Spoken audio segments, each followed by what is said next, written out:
Hello, friends. I'm Andrea Morris, and welcome to another edition of Spill the Wine, our podcast about wine. And we are having such a great time here at Custom Crush Studios, Niagara Custom Crush Studios today, that we are doing a second episode. And this time, we are speaking with Melissa Major, who is the Brand Partnership Marketing and Hospitality Manager. Hello, Melissa. Hi, I'm so excited we could finally do this. Big fan of your podcast. I'm so excited as well because I'm a big fan of you, girlfriend. Because the first time I actually came here to have a wine tasting and you served me, you were so passionate and so enthusiastic and just so knowledgeable. And I just thought, this woman is amazing and I would love to talk to her. And she is that nice every single time I talk to her. So it's really hard not to just continue with the almost contagiousness of excitement for wine. And so I always get in trouble sometimes for talking too much to the customers. And I'm sure I got a talking to after our visit. But it's just really fun to meet someone that matches that love for Niagara wines. Yeah, and this area, and we both have this love for this area. And just like the amazing vineyards that are around here. Absolutely. And what I really love about Niagara Custom Crush Studios is that you're giving people that don't have a bricks and mortar the ability to sell their wines. Absolutely. And to have them tasted by people when they might not have that happen. Yeah, it's the first in Ontario of its kind. I mean, it is a concept that's in Oregon and California and et cetera, but this is the first of its kind in Ontario. And there is a lot of amazing growers and a lot of amazing winemakers here, but not everyone has the capital of $5 to $10 million to put behind that talent. So unless you score a great job or you're, maybe Thomas Batchelder, there is really no room to become your own winemaker without a little bit of support. In Niagara, there's a lot of winemaking teams. You can never do anything by yourself. So that's kind of how this came about. And now all of our wineries all have the opportunity to sell and make wine here that they might not have had before. Is there a criteria that they have to make their wine here in order to be in the store? Exactly, yeah. So basically, this property was originally from the 80s, one of the first, I think it's the 14th, so one of the first 15 wineries here in Niagara. So a lot of history. And because of that, when they decided to sell the building, which was originally Stony Ridge, we got their grandfathered license. So they were able to now have a bunch of what we call virtual wineries. So wineries without the ability to have their own production studio or retail shops. So they all are here able to all work together. So this is a first of its kind. We're still growing. We only opened our doors in 2023. So there's still a lot of room to grow, but we've gone from 1 to 4 to now 13 different virtual wineries all under this one roof. That is so amazing. And I love that, we touched upon this a bit in our episode with Kevin, that when you come here, you could literally spend a day here. Because you also have food. Yeah. You've got pizza, you've got amazing cheeses, and you could do a visit to 2027. You could do Rennie. You could sit here and then explore a ton of different winemakers and a ton of different wines and literally never leave. Yeah, it's like a one-stop shop to all Niagara wine country. I used to joke with our customers last summer when they would come in, you can host a whole family gathering here. You and 20 plus of your closest friends and family can come, and then I'll clean up and I'll kick them out, right? So you get to do nothing except for enjoy all of our wines. And what can go wrong with food, that? Yeah. Yeah. And there's always a winemaker hanging out. So I think that's our favorite part is either almost every weekend we have some sort of spotlight where Kevin, for example, this Saturday is going to be doing a release party and tasting one of his brand new releases. And it's not something you can taste anywhere else at any other time, a very limited exclusive release. So it's kind of the one thing that we have, that there's so many winemakers instead of just one. And we really try to capitalize on that. We talked about you guys a little bit in our episode with Yvonne from Manad. Big fan of her. I am, to be super honest, we do this thing at Niagara College called Caps, Corks, and Forks. And we were kind of fighting to try to use one of her wines. She's phenomenal talent and a huge inspiration to a lot of women in wine. And her wines are phenomenal. So good. The skin fermented Vidal is still, I have only one bottle left and I'm not giving it away. I unfortunately drank my bottle of Pet Nat that I got from her, and I longingly look at my shelf and wish that I still had more. It's just she's such a creative, fun spirit that it's like you can taste that in the wines. You can really taste her winemaking talent and not bias, but just what she wants to create and who she is as a person. You can taste it. And I think it's really that one of the things that's really cool about having like a virtual winery and actually being able to create unique wines here is that because it's your own personal brand, you don't have no one telling you what to do. Exactly. No limitations. You don't have a corporate structure that you have to adhere to of what these are the wines. This is what we're known for. This is what we do. You can go like, I want to do something wacky and cuckoo.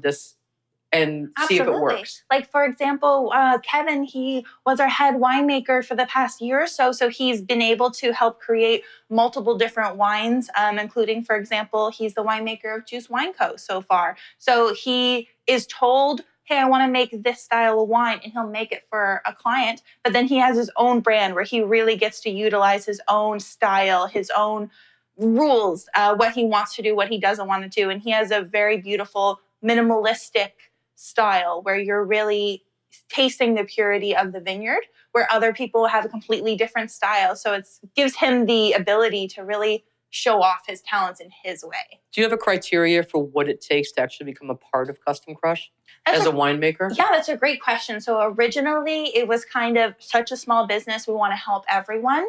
Last year we did get into a little bit of trouble trying to help so many small brands. I mean, someone might say that they have talent to make their own wine, and then we actually end up making it, and then our poor winemakers get overwhelmed. So we have changed the criteria to be a certain number of cases. So if we do all that work, it's not just for, 5 cases, it's for a LCBO amount or a Costco amount, or we can really help grow and scale your business, where originally we have, and we can taste through a couple today, but some one-hit wonders, as I like to call them. It was their big dream to release a wine, and they did it, but who knows what their future holds, because we're still just focused on this one release. Yeah, and I've noticed from the time that I've come here several times that the wines have shifted, and there's always new brands coming in, and I think that's really cool. Yes, that's my favorite part of this whole job, is that if you work at a winery, they might have 7 or 12 wines available.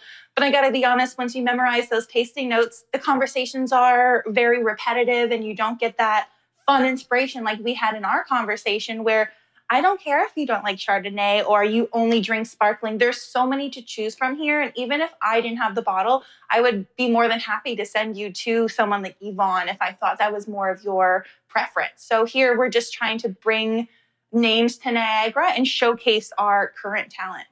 And that's so cool. Yeah, it's really fun. I know you've got some great talent to showcase We today. do, yes. And we're both almost jittery. Come on, yeah. If listeners, you could see Melissa and I are both vibrating with, with oh my excitement. God. Yeah. So what are we going to start with today? Can confirm. This first one is called A Date with Freddie. And this one is a Pet Nat. And it's made from Fredonia and Vidal Blanc, which is really interesting because when I was working in production last year, so I interned during my college experience, and I was able to see Bonsang at it. So it says Bonsang, spelled with an exclamation mark. So you got to say it with a French accent, and you got to say it excited. That's what I always say. But this is made by Alex and his team. We got Mateus and we got Stephanie, and they used to create little stickers and tape that said Freddie all over production, all over their little tanks and everything. And I spent a couple months, who the heck is Freddie? I've met every single person in here, not a single person named Freddie. So it wasn't until this bottle hit my desk half a year later that I was like, oh, Freddie Fredonia. That's their nickname for the grape, which I had never heard of before. This is a really fun, tart Pet Nat. And you can kind of see in the bottle here, there's a lot of floating sediment. Mm-hmm. It kind of looks like a fun, beautiful lava lamp. And it's got great fruit flavors, but it's also only, let me see here.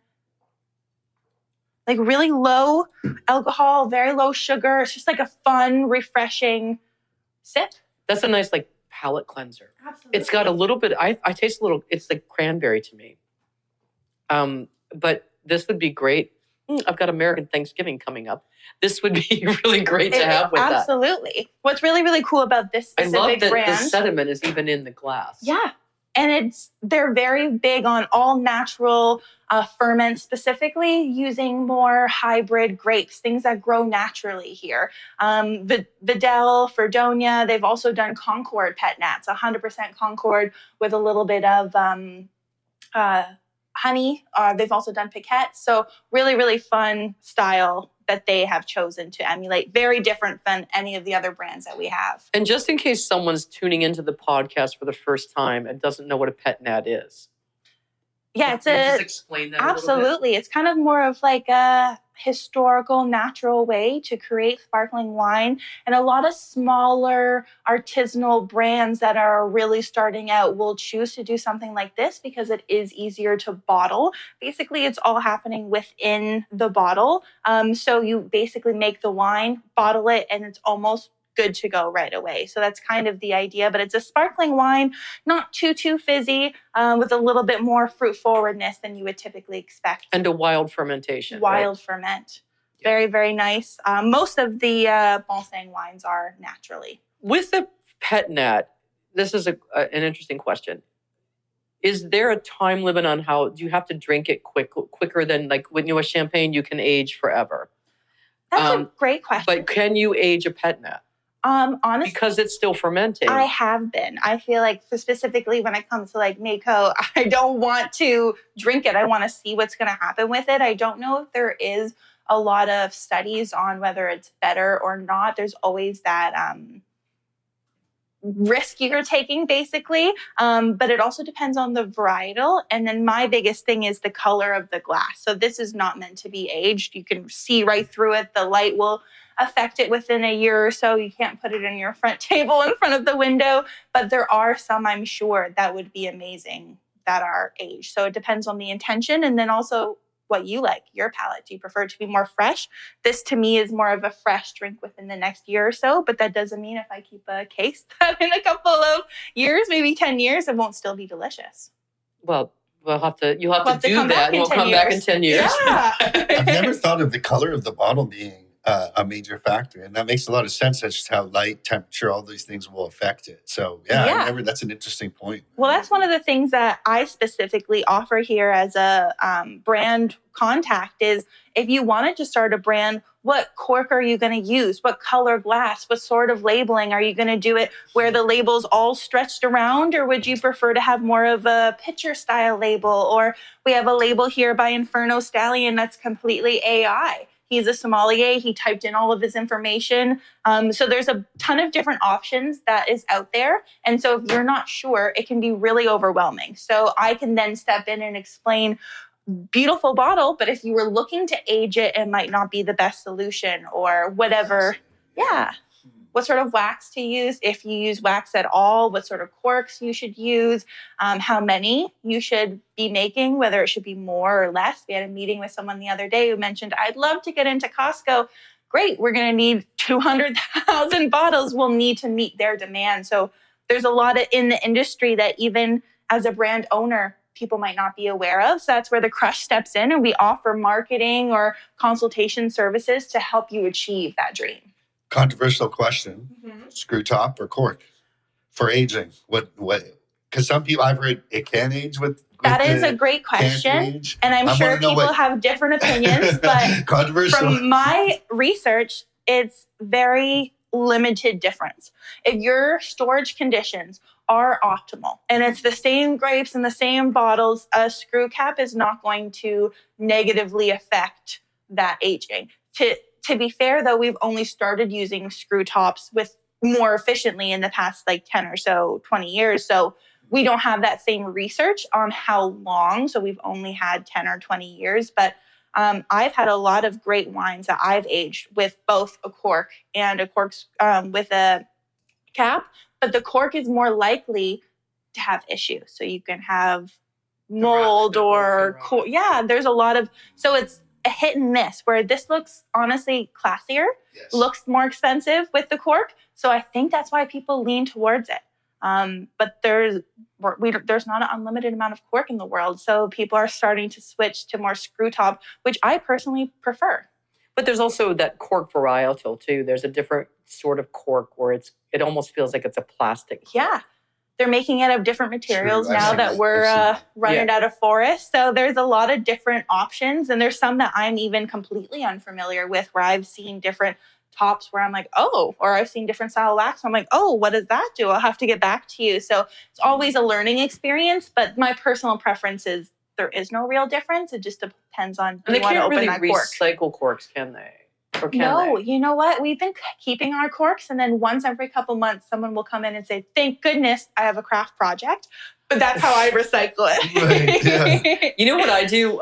With mine is I put some of mine around my around one of my trees in the front yard.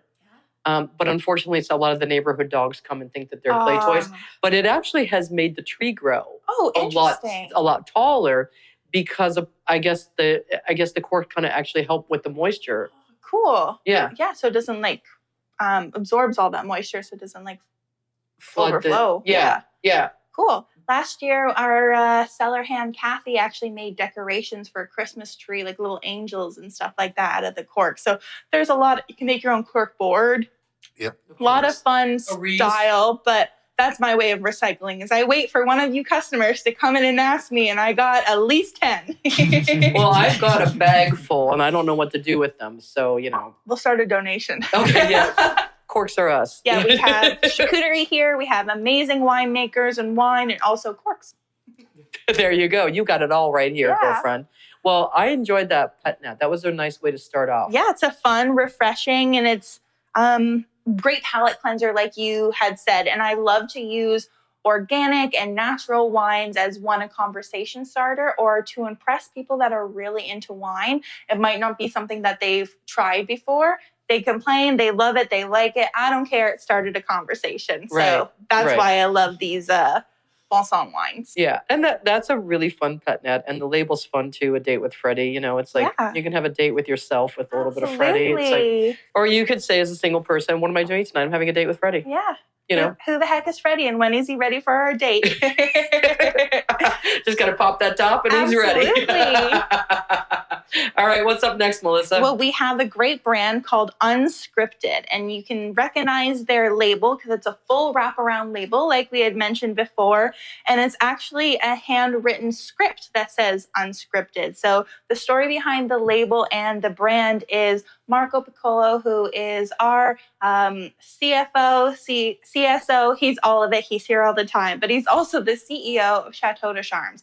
But he is a talented winemaker, and his childhood friend's parents own a vineyard. So at one point they were drinking and talking, and why have we never collaborated before? You can make wine, I have the grapes, let's do it. So they released this beautiful red wine, a 2020 Cab Merlot blend. I actually tasted it first in my interview when I was here, and I completely embarrassed myself because my nose was in the glass the whole time, and I didn't taste it. And at the very end, after, okay, we'd love to see you, we'll talk to you later. Just so you know, you didn't actually taste it. I don't know if you liked it or not because you didn't taste it. I said, I don't want to taste it because then it's gone. Then I can't keep smelling it anymore. It smelled like dark chocolate, mocha covered strawberries. It was beautiful. And then, of course, sold out immediately.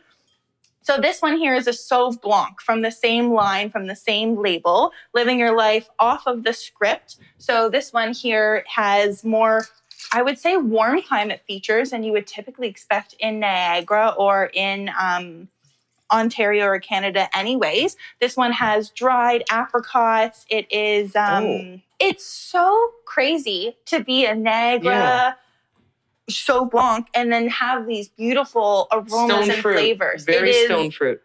Speaks exactly to the talent. And this one's a little bit hazy, almost a little bit spritzy, has beautiful that dried guava, papaya. And it's just so different than anything you would expect here. So a lot of people have these stigmas when it comes to Canadian wine. And this just kind of throws that right out the window that this is a not gooseberry, no cat pee in sight. It's just a really beautiful, warm climate Sauv Blanc. And the best part is $19.99.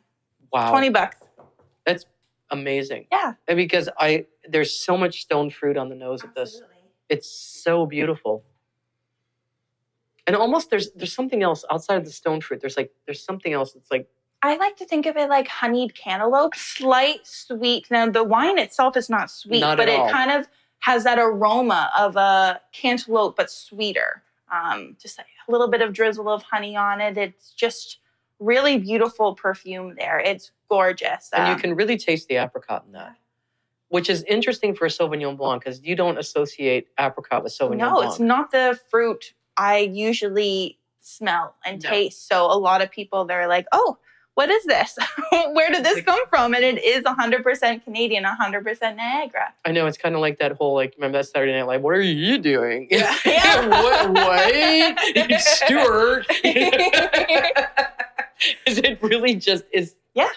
It transports you to a completely different location with one glass. That's why when people come for tastings, okay, if this is not your style, we have so much more for you to see. Yeah. But this is literally for a Sauvignon Blanc. I've never tasted anything like this. No, it's fantastic. And that just goes to the credit of all these different talented winemakers. Yeah. Do you know where, is this a Niagara on the Lake or is it a Niagara or a bench? I do believe vineyard? that his family owns a vineyard in Niagara on the Lake. Mm-hmm. I believe it's where like the Grove, they used to sell a bunch of butter tarts there, and now they've like rented it out to be a different place. I think still sells butter tarts, but it's right there on like Virgil. I believe that's the location, but still 100% here in Niagara. Yeah, beautiful. And this is the 2021, so that was not the best year to make wine, but a beautiful vintage for. Well, it just goes to show you, if you know what you're doing and you have some creativity, you can, take a bad year and make it great. Yeah, absolutely. And that's a really interesting and really fun Sauvignon Blanc. Yeah, very unusual, untypical than anything you would find. But isn't that what's great about wine, though, is that, like you could serve this to people and just floor them. Yeah. And they wouldn't know that that was a Niagara Sauvignon Blanc. No. I would never have thought that. No, a great blind tasting. That's a great point. If you're trying to trick someone who knows a little too much about wine, this is a great way to trip them up a bit while they're studying. Because what do you mean that came from Niagara? Yeah.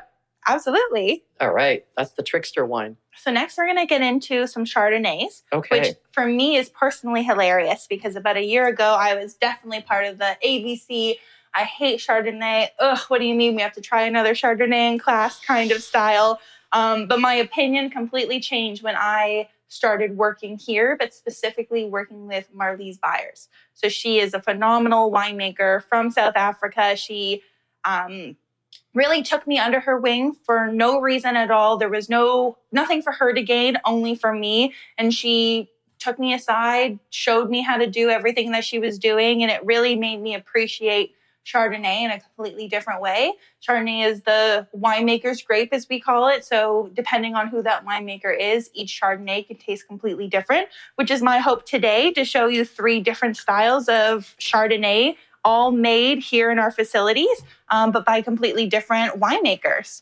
This one here is Inferno Stallion. So this was actually made, one of our first wine projects that we had made in collaboration with a sommelier named James Morocco. James is very, very kind. He works at Hobnob in Niagara on the Lake. And from what I've heard, he basically got tired of selling everyone else's amazing wine while doing food pairings and wanted something completely unoaked that would go with a ton of different food pairing options. So this is our only 100% unoaked Chardonnay. So it really showcases the fruit flavor.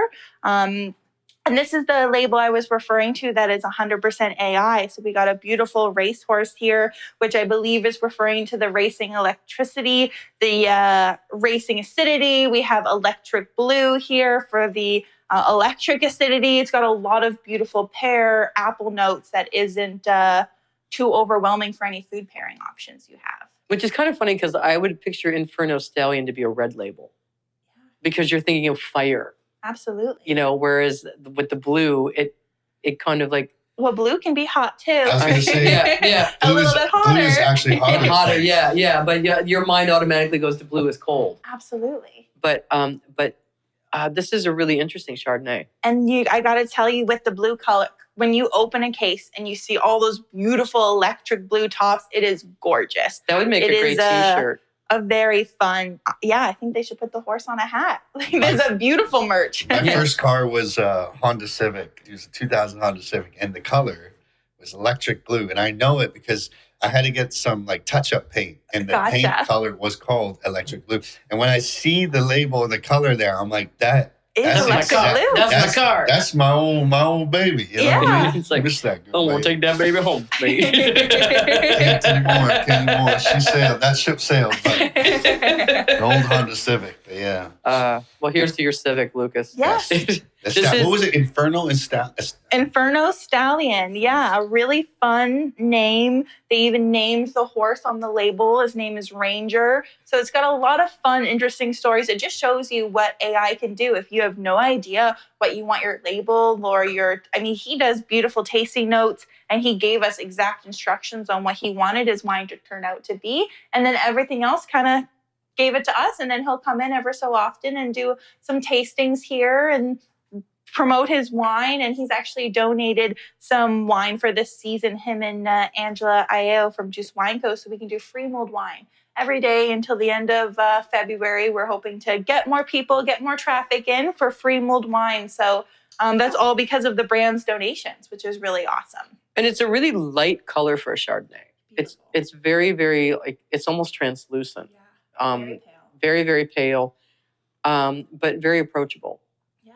Melissa, sorry, what was that free? What was it that you said? It's a free pours. Free pours. Oh, yeah. So they'll come in. So the free pour wine. So you can come and get a glass for free, you're saying? Well, not a glass, but a tasting. A tasting. Yeah. Oh, so then, no way. Yeah. Wow. So for example, this weekend, Kevin is releasing what we call Spa Sole per Mitier, and he'll be doing private tastings only on Saturday. So once it's sold out, no one else is allowed to taste it. There's no more but free tastings with the winemaker. I see. Yeah. Okay. Really, really fun. It gives everyone a chance to, how often do you get to sit down and ask the winemaker who created the drink that you're making questions? Why did you do it this way? Where was your intention? So you really get to pick their brains, and they love it. They might kind of be hesitant to want, I got to go to work. But once you get anybody who loves wine talking about wine, oh gosh, we can never stop. Trust me, we know. Especially after a few glasses. Well, and that's what I love about even doing this podcast is like capturing that passion. That people just are so excited to talk about their projects and talk about the love and the care that they put into wine, and it makes me appreciate wine so much more. Absolutely. And this is I have to say though, I'm really impressed with this Inferno with Stallion. Yeah, it's Inferno a beautiful Stallion, Chardonnay. not in Stallion, Inferno Stallion. It's a really nice Chardonnay. Yeah, we have 8 Chardonnays for sale, 7 available for tasting. So we also have a Chardonnay flight where you can try all 7 for $25. And then that gives you a chance to try all of our winemakers, all the different vintages. Let me figure out what your style of Chardonnay is. What do you prefer? What do you dislike? Learning more about your own preferences helps people become more educated buyers. So I'm learning that you might not like oak, or you like oak, but not that much, or this is lacking oak and you really like that rich butteriness.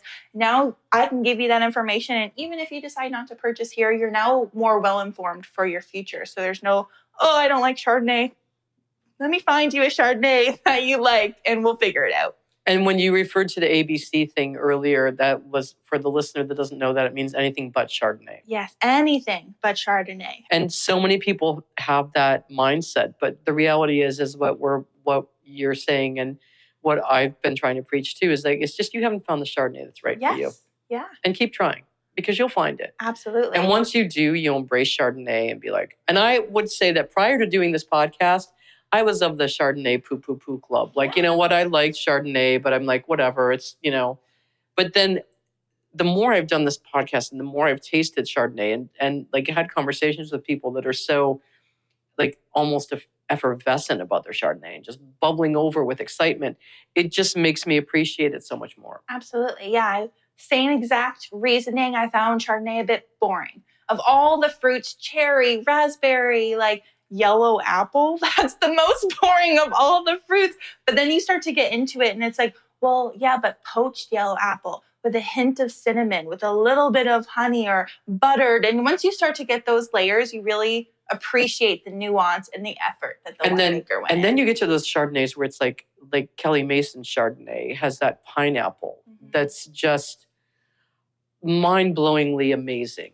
Absolutely. And you're just going like, how do I have this? And like, how can I have more of this? Oh wait, it's sold out. Damn. Absolutely. And speaking of pineapple, I feel that way about the Scheule vineyard. So Martin and Lydia Scheule, I'm sure you guys are, if you're aware of lovely people. Niagara wines. They're a great vineyard. And so this is their first time producing a wine on their own. So they've made a beautiful Chardonnay from 2023 that was just released this past summer, fall. And this one I find has a lot of pineapple core and a little bit of vanilla bean flavors. It is 14% alcohol, like a more full Chardonnay, but oh my gosh, is it ever beautiful. And is this oaked? It is, yeah. About 12 months in more neutral oak. But basically what happened with this wine is nothing. The fruit was so perfect and so pure. Sometimes when you have beautiful fruit, the best thing to do is just stick to the original plan. Don't do anything fancy. So as far as I knew when I was making this tasting notes and reaching out to any previous winemaker, what did you guys do with this wine? Nothing, because it was just that perfect quality fruit. So stop fermenting at 14% alcohol, left us with that little vanilla extract, vanilla bean in the finish. Done. Nothing needs to be extra done when you have beautiful, beautiful fruit. It's beautiful. Yeah. It's quite different than the previous Chardonnay. Yes. Because the other one was very light, and you could drink that with anything, or even just drink it on its own. Very versatile. Yes. This one is that vanilla really comes through. Absolutely.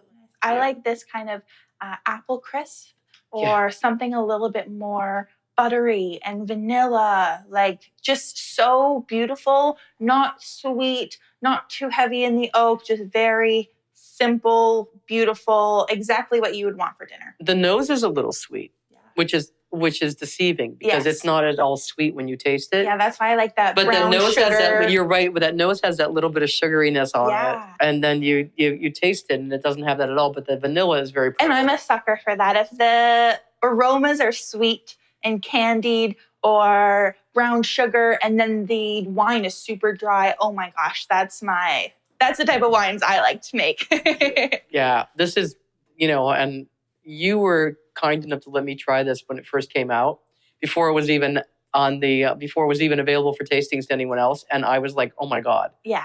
This is amazing. That's my favorite part of my job is I also love photography, and I do our social media and marketing, and I help out as much as I can. So some of these brands will gift me 2 or 3 bottles so I can take pictures of them. But what happens when my pictures are all done is we drink it. And so it's really awesome when you have great people that are appreciating the wine. Because sometimes I go home and it's just me and my fiance, and there's no one else that's like, oh, wow, look how cool this wine is, So it's really fun to share that experience, because this is a amazing wine, and who knows when they've decided to make more. When you're a grower, usually a lot of your money goes towards making the grapes good so you can sell to someone else, but this personal project is really special to them, so it's special to us. Yeah, because I had the pleasure of meeting them this past weekend, and they were lovely people. And when I told them about tasting the wine here, they were so excited. They're like, oh my God, you loved it. I'm like, I loved it, and I bought a bottle and I drank the bottle.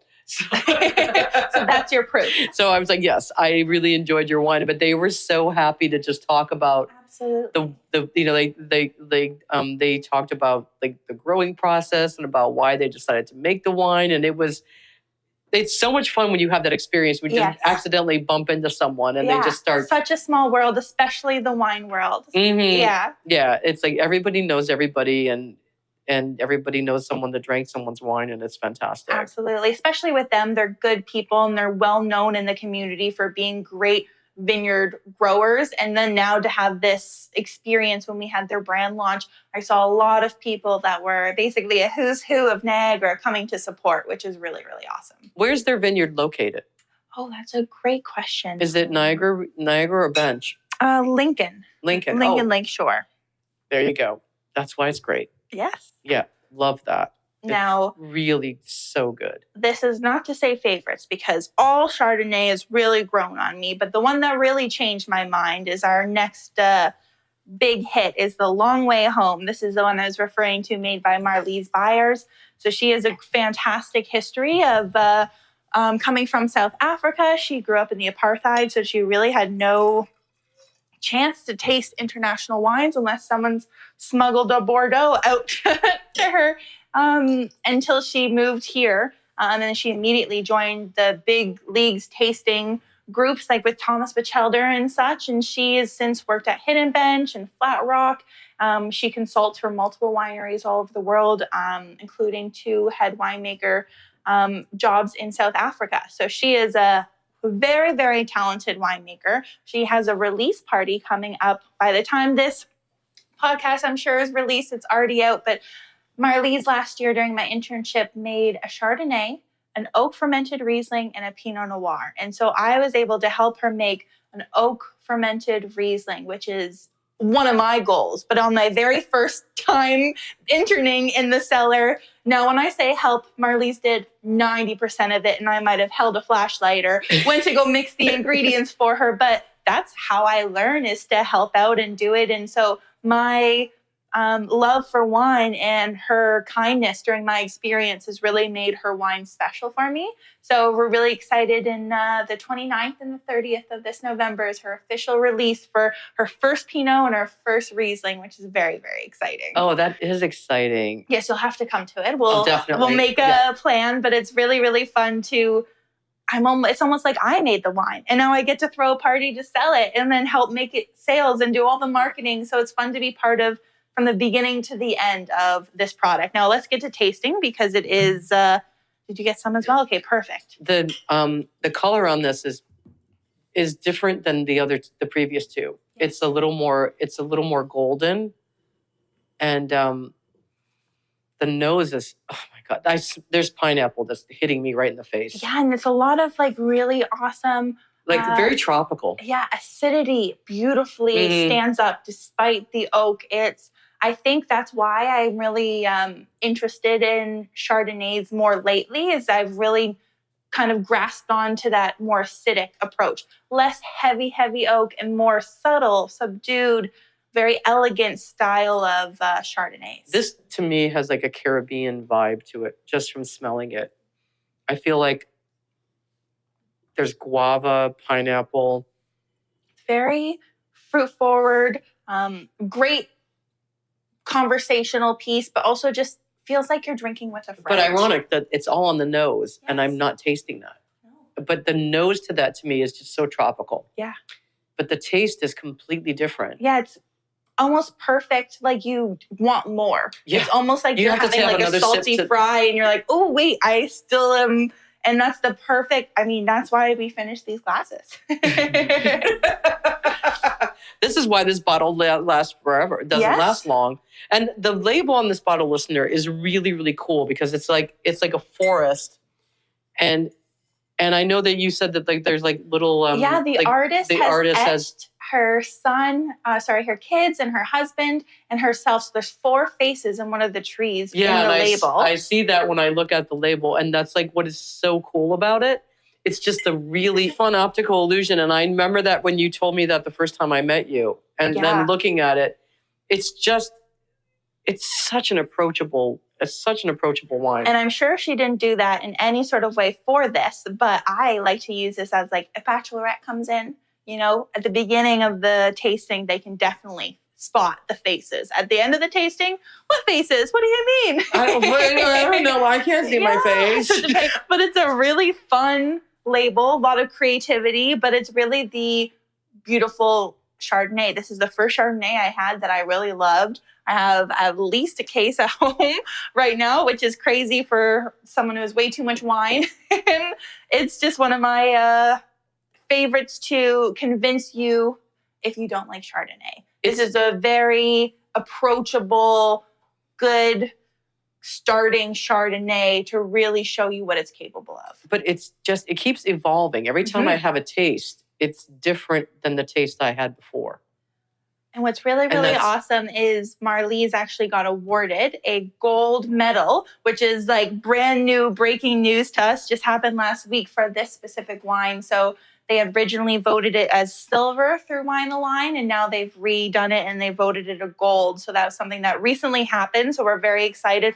Our own award-winning winemaker. That's amazing. Yeah. And it well deserved, because this, like I said, it keeps evolving. Every time I like swirl it around, give it a little more air. And listener, that's also important when you drink wine, particularly with reds, to let it sit in the glass for a little bit, because it opens up and the air really does something with the wine and opens up the flavor of it. And we're sitting here with a bunch of different types of glasses in front of us. And that's another thing as well, is that the glassware really affects the taste of the wine. Yeah. This actually only started of us using very specific types of glassware since Kevin has come on board. So a lot of these were, well, I want to serve my wine in the highest quality glasses and the proper glasses. But unfortunately, that's now taken a turn, because I will drink everything out of these beautiful Pinot Chard glasses, even sparkling. They're my new favorite. Everything tastes better in a Chardonnay glass. So it's meant to be. It's amazing how much that glass really makes a difference. Yeah. Absolutely. Same with the temperature of the wine, stem or not stem. There's a lot of little tricks that you learn once you're in the business that really can help make sure the wine is at its and particularly with quality. Chardonnay, because people always think it's serve Chardonnay cold, but I find Chardonnay at room temperature is much more approachable. Absolutely. That's actually the rule here for Rennie Estate Chardonnays. He prefers them to not be put in the fridge, served at room temperature or slightly above, just to make sure it has all that fruity, fresh aromas, where if you put it in the fridge, it would not have that same quality. No, it kind of kills it a little bit. Well, speaking of Rennie, I know our last wine that we're going to try is a Rennie. Yes, it's a good way to kind of end the podcast, because this all started because of Graham Rennie. So Graham Rennie has this beautiful property in which acres and acres of vines, and he usually has them sold to Arterra or local wineries. And then we have appassimento styles made from his vineyard that is really, really hard to sell when he originally only had a virtual winery. So if you're saying, hey, we have a beautiful aged appassimento style Merlot, Cab Sauv, Cab Franc, whatever it is hard to sell that online without having a tasting experience or understanding what even appassimento is. So what he has done is actually paired with Vineland Research Center and Shiraz from Malabar, and they created this appassimento drying chamber that replicates the conditions of growing in Italy, which is really, really fun. And then this is made from that drying chamber. This one here is our Rennie Estates G 2017. This one is one of my favorites from his line, because it has this smokiness to it that's almost reminiscent of like my childhood was spent doing big family camping trips where my grandfather or stepfather is smoking the tobacco. We're burning the marshmallows completely burnt to a crisp.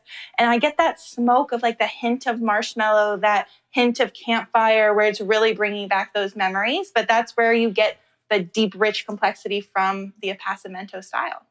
It does have that really smoky kind of nose to it.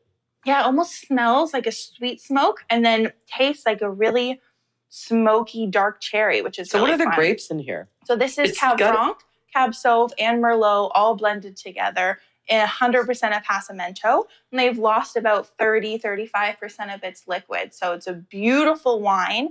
The best part of this is it's aged for you. So this is from 2017. So Rennie keeps all of his wines all in a perfectly good environment to store all of his wine in. So you're kind of paying for that storage as well.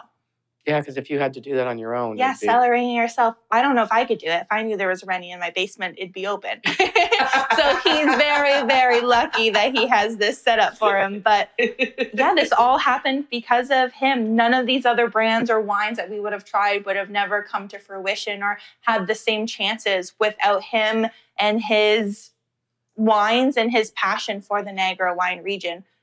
That's a really, it's a really strong wine. Yeah, I like to describe it as port without the sweetness. Yes. Really deep, rich, almost 16 or 16.5% alcohol for a lot of his appassimento styles.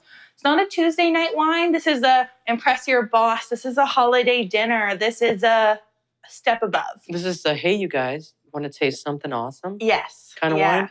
And just in case, again, we're going back to this in case the listener for the first time is tuning into the podcast, appassimento is where you dry the grape. Yes, so the grapes are dried either when they're dried on the vine, they become a lot sweeter. So in this style, we've taken them off. We probably harvest them closer to October, a little bit later. We put them in the appassimento drying chamber, and now they've dried and shriveled, similar to raisins, before we press it. So it's similar to ice wine in the idea that you're pressing these dried grapes that are a lot more concentrated. So minus the sweetness, but you still get all those deep, complex flavors you wouldn't normally get without that drying component. Yeah, and it's interesting because there's no sweetness at all in this, but the color is so dark. Yeah. It's that like aged rim of kind of burnt. Oh, it's beautiful. And for 2017, that's like gorgeous. And it's a great way to showcase, like from our Pet Nats made from Freddie and Vidal Blanc to appassimento made from Bordeaux varieties. It's very, very different all across the board. So none of these brands are competing with each other because it's the more the merrier. But it's also so cool that you can come here to this one spot and taste that spectrum of wine. Yeah. That you're not going to get at a lot of different places. Absolutely. And it's all different brands and it's different. It's like a little trip down wine lane. Exactly. Where you're like going like, I don't know what I like. I'll find something that I like. Yeah, it's a great educational experience for them, but myself as well, because I only have my own taste buds to rely on. So someone says they like or don't like it, and then the next wine they like or don't like it, I really learn from that. So I'm now a lot better at suggesting wines for certain people based off of their preferences. Exactly. Yeah. And you're a great hostess, Melissa, I have to say. Like having had my own wine tasting experience with you, and also over the course of the year, we've gotten to know each other better. It's like your passion and your knowledge is amazing. So kind. And also, listener, she's a Niagara College graduate. Yeah, I just graduated this summer. So it's not like summer. Melissa's been in the industry for 4,000 years. No. Like, this is what's great about this industry. It's like, you're the future. Yeah. And you're like someone that's going to change things and make things happen because you're young with all this vibrancy. And it's like, I always come away from a wine tasting with you feeling so excited.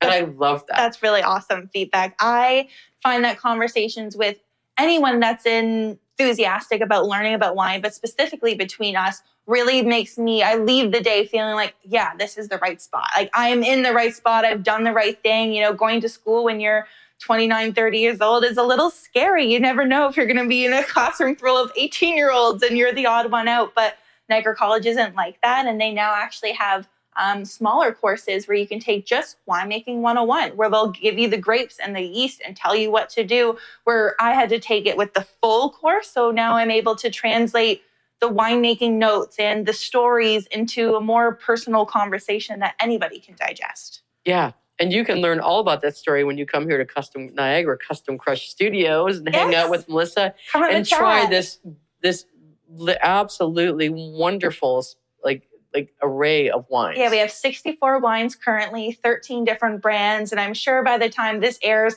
we'll have more. So the more the merrier. Definitely. Make a day of it. Yes. Make a day of it. And listener, be sure to visit our show notes because we're going to have photos of all these wines. And you can see the AI done.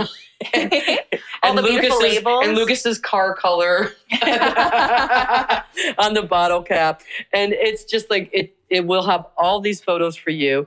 Also, don't forget to like and follow Spill the Wine on all platforms. On Facebook, we're Spill the Wine Podcast. On Instagram, it's Spill the Wine _podcast. We also have a podcast, spillthewine.ca. And we would love to hear from you if you have any questions, if you have any comments, any recommendations for areas that we should visit or wineries that we should visit. We would love to hear from you. You can email us at contact@spillthewine.ca.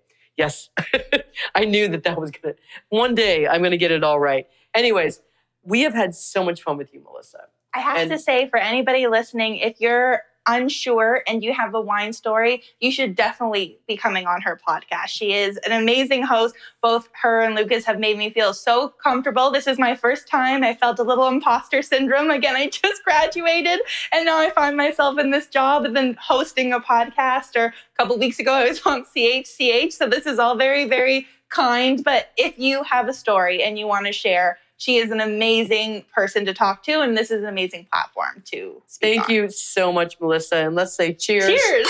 We'll see you guys next time.